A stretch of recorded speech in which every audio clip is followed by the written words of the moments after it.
Hey everyone, welcome to the Peaceful Mompreneur. If you have ever felt like you were made for more, but keep getting in your own way, this is the episode for you. We're talking about what it takes to actually finish what you start and step into God's full purpose for this season in your life.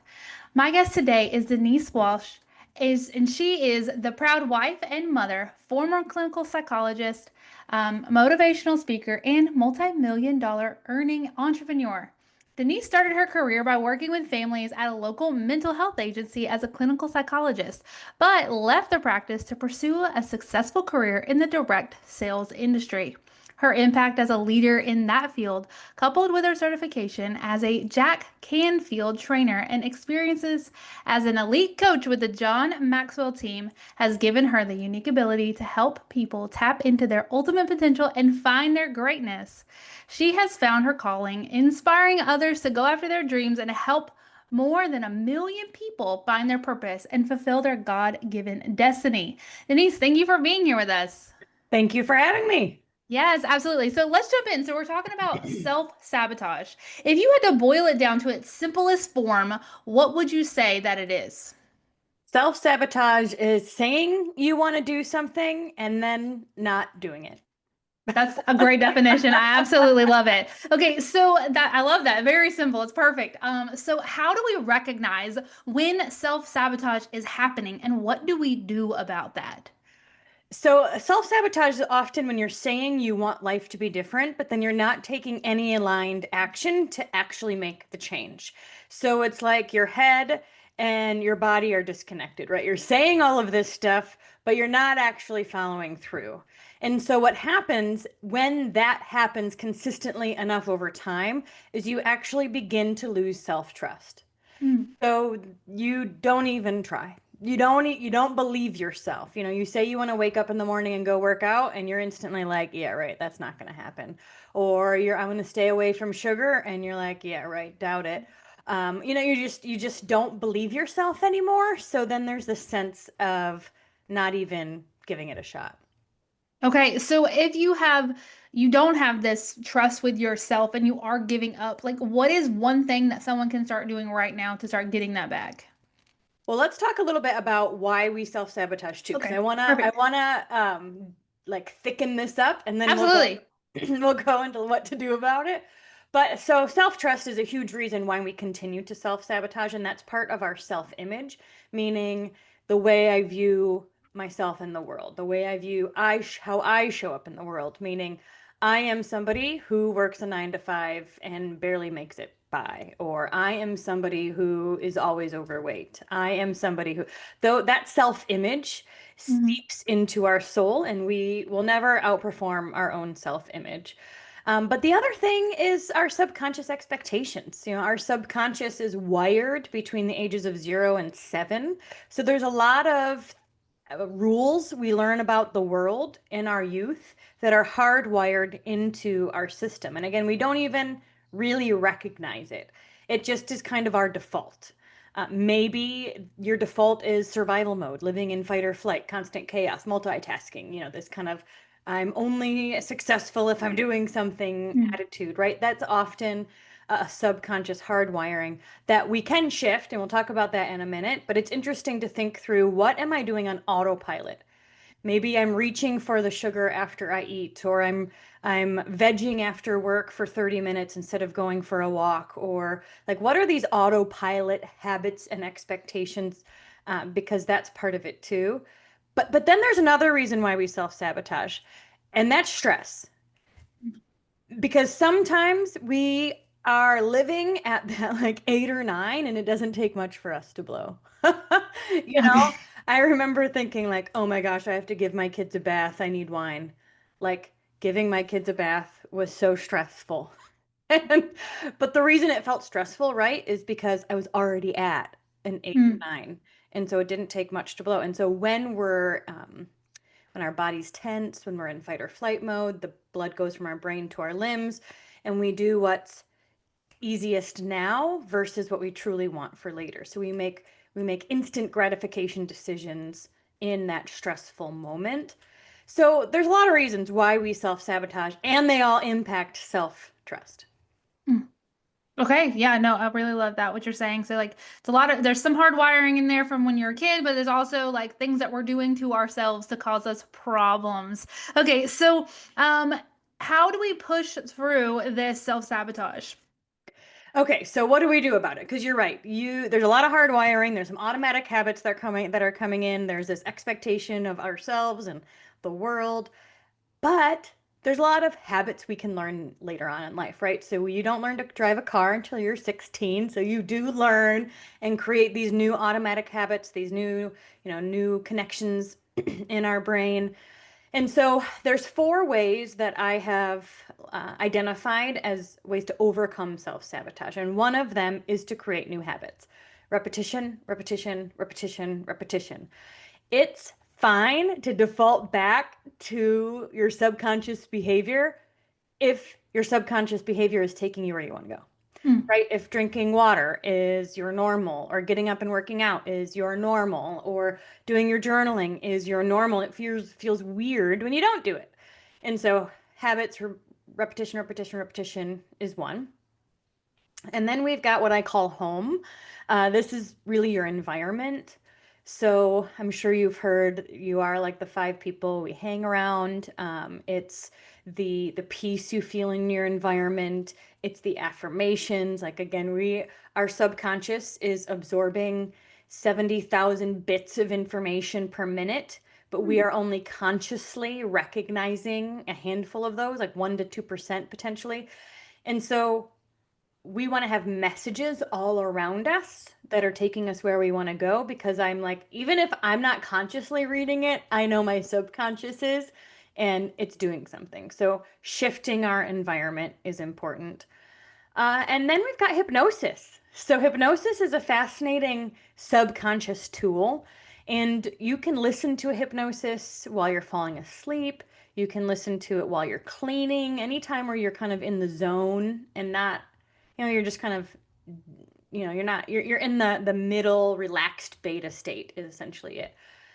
And it works to talk to your subconscious and shift your subconscious messages, which is really fascinating. So people use hypnosis for a lot of different expectations and habits, whether it's anxiety or smoking.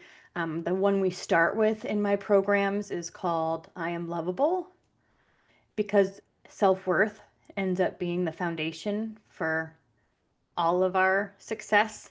If we believe it's possible for us, we'll be more apt to go for it. So hypnosis is one. And then the other one that I've identified is health. Because if we don't feel good, it's like very hard to go after our goals if we are sick, we're tired, we have no energy, we're not sleeping.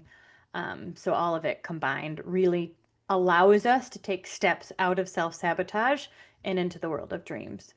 Wonderful. Okay, so of these four steps, can you do them individual or do you suggest doing all of them at one time? Good question. Okay. So I say focus on one until it's your habit. Now, Okay. with the home one, like I went around and put affirmations everywhere, like I spent one afternoon, we just redid my son's room. He's 14, and I put affirmations in his bathroom, and like you can do something like that in one overhaul. Hmm. But the hypnosis, you could certainly start just one hypnosis at night. Um, but I think for a lot of things, we want it to become normal, and then we can add on. So if we start trying to journal in the morning, exercise, and drink a gallon of water, and it can feel really overwhelming. So I often say start with the lowest hanging fruit. Start with whatever feels the easiest. Do that well, and then when that becomes easy, like you don't have to think about it too much, then you can add another one.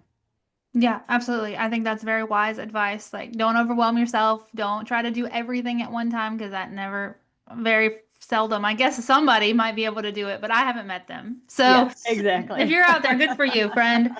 So how do you know, can you talk about like the difference between knowing your purpose, finding clarity in who you are and the season that you're in, and actually following through and living that out? Yeah.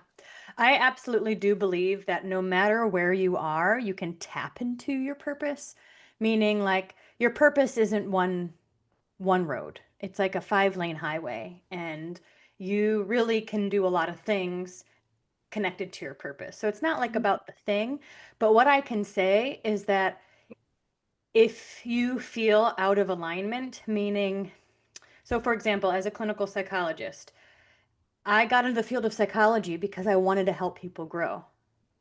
But I was overworked, underpaid, working with people that didn't really want help in a system that couldn't help them. Mm, And so I started feeling this huge disconnect. I don't really want to be here anymore. I don't want to be here for the next 30 years. What do I do? Do I stay where I am because I understand it? At least I know the paperwork. Or do I try to find something that is in more alignment with what I really want and how I can best serve the world? And so there may be times where you have to make bold moves and you have mm, to try new things, but I don't think there's only one way to live out your purpose. But the way that I help people identify what their purpose really even is identifying when you're in flow, when you do it for free, when it mm. feels fun, when it's in your wheelhouse of skills, and it's something that you could do all day and not feel tired. Yeah, that's perfect. That's beautiful. So, how would you tell someone? Most of the audience here, they're moms with young kids and they're running a business. And so they're trying to build this momentum and they're trying to get to the next thing. But if you've obviously had toddlers or babies in your life, or even teenagers, I just don't know that life. You're starting and stopping all the time. You're trying to figure it out. Maybe that's mentally and physically, but also just like in your business. How do you continue to build momentum Mhm. in that type of life? Yeah, so I quit my full-time job in 2010, and my first son was born in 2011. And so we worked our business with baby at home throughout the whole season. And so there's a few things that I learned. Number one, it's okay to ask for help. Mm, I think we often compare ourselves to what we experienced.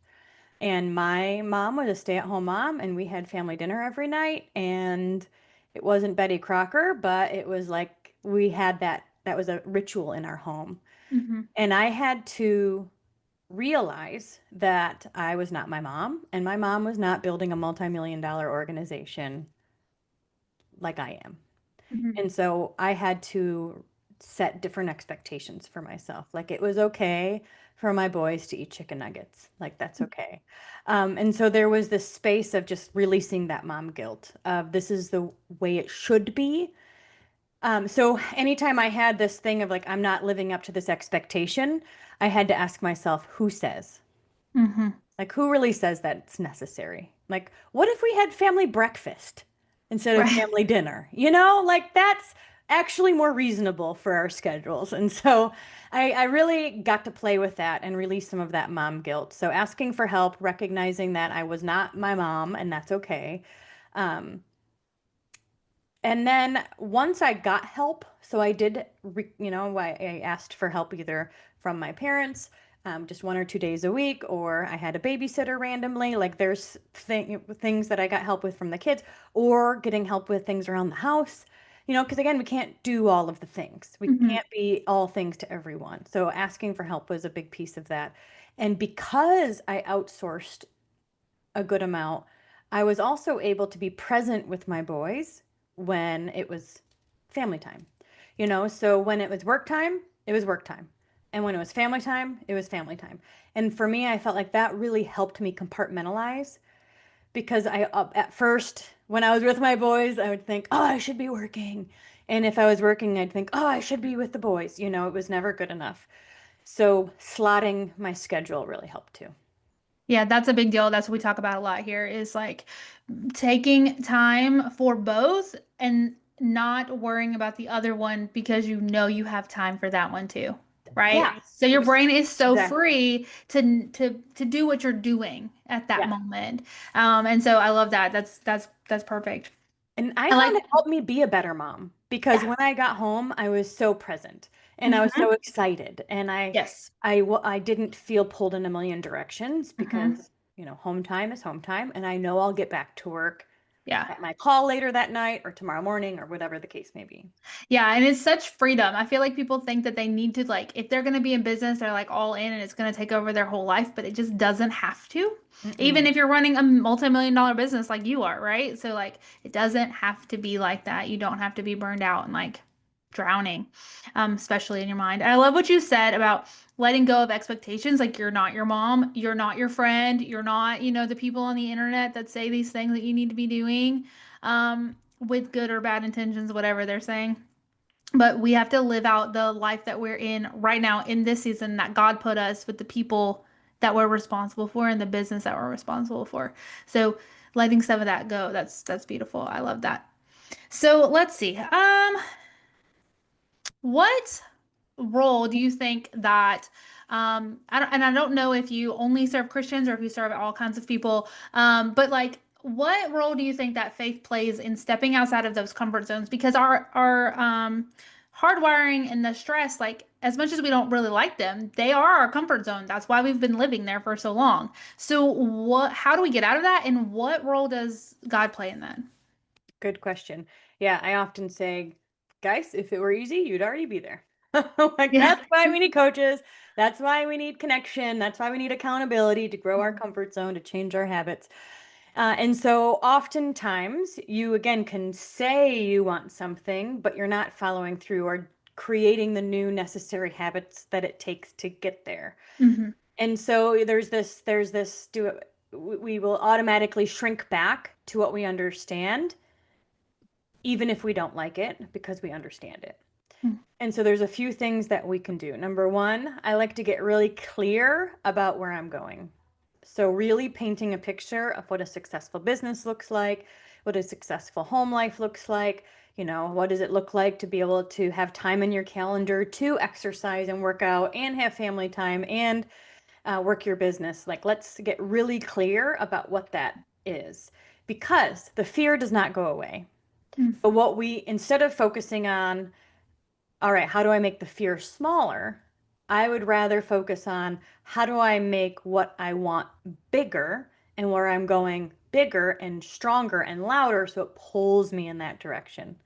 But there's always going to be a space between where you are now and where you want to be that we just don't know yet. Mhm. And that's where the faith comes in. I often say the how shows up as you're moving your feet.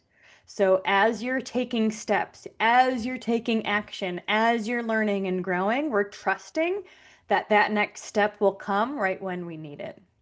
Mhm. I love that. The how shows up when you're taking steps. That's perfect. Yeah. So you have this vision, you have the why, you believe that the Lord is calling you there, and we almost never get the whole picture, right? So it's Right. just like start moving in the direction I told you. And yeah, so that's perfect. That's perfect. Okay. So we're going to start wrapping it up in just a second. So, if a listener is hearing this and they're thinking, this sounds like me, I am in my way, I am self-sabotaging, I really don't like it, but yes, it's comfortable even though it's bad.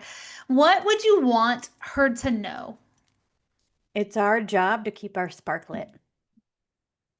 Our spark, like God nudges us, right? We hear these still small voices, that still small calling, and it's our job to say yes. I have learned that it's only going to get louder until we take full action on it. So take steps towards your spark. Perfect. Okay, awesome. All right. So, Denise, where can we find you? And please tell everybody about your resource that you're offering everyone, the Dream Board Planning Kit. Yes. Okay. So I am the Denise Walsh on Facebook and Instagram. And the Dream Board Kit is a really fun resource because a lot of times people will come to me and they'll say, I don't really know what I want. I Mm. just know I don't want to be here anymore. And so we want to get those creative juices flowing. So there's a lot of really clarifying questions in there. There's pictures that you can use for your dream board, but it helps you to get that spark lit again. So you then are more motivated to take steps. Perfect. That sounds wonderful. So that will be linked in the description of this.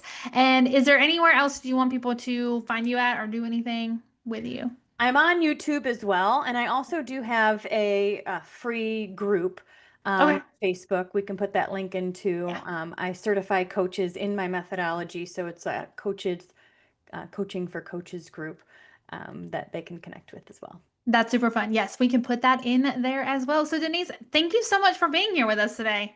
Yeah, thank you so much for having me. Absolutely. Bye, guys.